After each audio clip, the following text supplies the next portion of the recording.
లో వ్యాపారి మూఢనమ్మకం కూతురు ప్రాణాలు తీసింది. వ్యాపారంలో లాభాల కోసం 13 ఏళ్ల బాలికతో 68 రోజుల పాటు ఉపవాసం చేయించాడు తండ్రి. మంచినీరు కూడా అందని పరిస్థితుల్లో కడుపులో పేగులు ఎండిపోయి కిడ్నీలు పాడైపోయి ఇతర అవయవాలు కూడా దెబ్బతిని బాలిక నరకం అనుభవించింది. ఆ యాతనతోనే చివరికి ఈ నెల 3వ తేదీన బాలిక కన్నుమూసింది. సికింద్రాబాద్లోని కుండల మార్కెట్ సమీపంలో ఈ ఘటన జరిగింది. బాలల హక్కుల సంఘం ఫిర్యాదు చేయడంతో విషయం వెలుగు చూసింది. సికింద్రాబాద్ కు చెందిన లక్ష్మీచంద్ మనీష్ సమదరియా బంగారు నగల వ్యాపారం చేస్తుంటాడు. ఆయనకు ఆరాధన అనే 13 ఏళ్ల కుమార్తె ఉంది. ఆమె సికింద్రాబాద్ లోని సెయింట్ ఫ్రాన్సిస్ స్కూల్లో 8వ తరగతి చదువుతోంది. కొద్ది నెలల క్రింద లక్ష్మీచంద్ తన వ్యాపారంలో బాగా నష్టపోయాడు.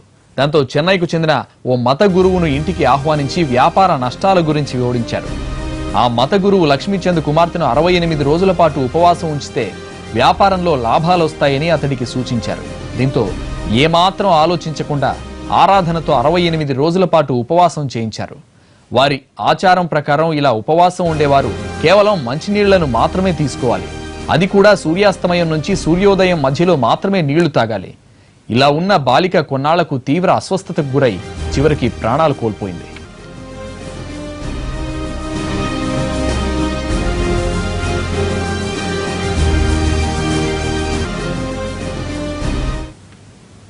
పిల్లల చేత ఉపవాసాలు చేయించడం బాలల హక్కులను హరించడమేనన్నారు బాలల హక్కుల కమిషన్ చైర్మన్ అచ్యుతారావు. ఈ ఘటనపై మర్డర్ కేసు నమోదు చేయాలంటున్న అచ్యుతారావుతో మా ప్రతినిధి కమల్ ఫేస్ టు ఫేస్. 8వ తరగతి చదువుతున్న 13 ఏళ్ల బాలిక ఆరాధన ఉపవాస దీక్ష తీసుకుని మరణించడం కలకలం రేపుతోంది. సికింద్రాబాద్ లో నివసించే బంగారం వ్యాపారికి సంబంధించినటువంటి కూతురు ఆరాధన ఎందుకు ఉపవాస దీక్ష చేసింది అన్నది కూడా ఆ జైన మతస్థులు చెప్పలేకపోతున్నారు. మొత్తానికి మత సాంప్రదాయం ప్రకారమే ఆరాధన ఉపవాస దీక్ష తీసుకుంది అని చెప్తున్నప్పటికీ చిన్నారి బాలిక 68 రోజుల పాటు ఉపవాస దీక్ష చేయడంపై బాలల హక్కుల సంఘం తీవ్ర ఆగ్రహం వ్యక్తం చేస్తుంది. ప్రస్తుతం మనతో మాట్లాడడానికి బాలల హక్కుల సంఘం నేత అచ్యుతరావు గారు ప్రస్తుతం మనతో ఉన్నారు. సార్ చెప్పండి, అసలు బాలికకు సంబంధించి ఏం జరిగింది, మీరు ఏం గమనించారు? మనం ఒక విశ్వనగరం అని చెప్పుకుంటున్నాము. తర్వాత శాస్త్ర సాంకేతిక రంగాలలో చాలా ముందుకు పోదామని చెప్పుకుంటున్నాము.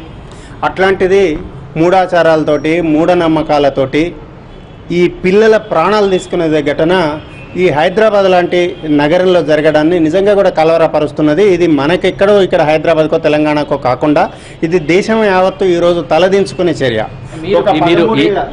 ఈ ఆరాధనకు సంబంధించి మీరు గత 2 రోజులుగా ఏ ఆధారాలు సేకరించారు? ఆరాధన గురించి చెప్పాలంటే ఆరాధన అనే అమ్మాయిని జైన మత సాంప్రదాయం ప్రకారము ఇవి మంచి రోజులని చెప్పేసి వాళ్ళు నెలలు ఈ చతుర్మాస్ అంటారు. ఈ చౌమాస్లో ఈ 4 నెలల్లో మంచి రోజులు అని చెప్పేసి ఈ 4 నెలల్లో ఉపవాసం చేస్తే వాళ్లకు సంపత్తి అదంతా పెరుగుతుందని చెప్పేసి, ఏదైతే వాళ్ళ వ్యాపారం ఉందో జ్యువెలరీ వ్యాపారం ఉందో ఆ గోల్డ్ వ్యాపారంలో లాభాలు వస్తాయని చెప్పేసి గురువు చెప్పాడని చెప్పేసి ఈ అమ్మాయిని ఉపవాస దీక్షకు కూర్చోబెట్టారు.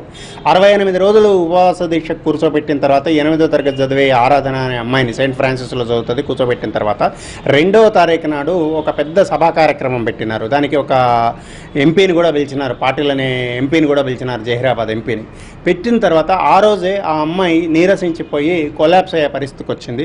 కొలాప్స్ అయ్యే పరిస్థితి అప్పుడు కూడా హాస్పిటల్కి తీసుకుపోకుండా వాళ్ళ ఇంట్లోనే సొంత మేనత్తలు 2 వైద్యులు ఉన్నారు, ఒకరు పెడియాట్రిషియన్ ఒకరు గైనకాలజిస్ట్ ఉన్నప్పటికీ కూడా తీసుకుపోకుండా మొత్తం పరిస్థితి విషమించిన తర్వాత రాత్రి 2:30 గంటల ప్రాంతంలో కిమ్స్కి తీసుకపోతే అక్కడ కొంత ఉపచారం జరిగిన కొద్దిసేపట్లోనే ఆ పాప చనిపోయింది.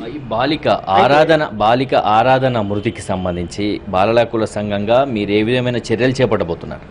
అయితే ఈ ఘటన జరిగిన తర్వాత ఇది చాలా విచారకరమైన ఘటన అని చెప్పేసి ఇది ఒక హత్య అని చెప్పేసి మేము అభివర్ణిస్తున్నాము. ఇది కేవలం ఒక సాక్రిఫైస్ లాంటిది, ఒక బలి ఇవ్వడం లాంటిది అంటున్నాము.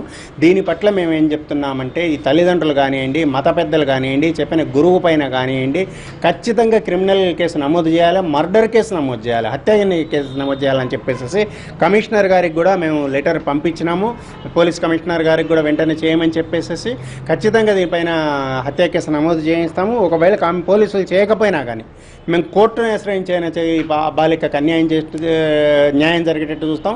ఇట్లాంటి ఘటనలు పునరావృతం జరగకూడదు. ఎందుకంటే దేశానికే మన సమాజానికే మచ్చదిచ్చే మానవత్వానికే మచ్చదిచ్చే ఈ సంఘటనలు పునరావృతం కాకూడదని చెప్పేసి మేము ఖచ్చితంగా పిల్లల పక్షాన పోరాడే వాళ్ళగా మరీ ఘటనలు పునరావృతం కాకుండా ఉండేటట్టు ప్రభుత్వాన్ని కదిలిస్తాం.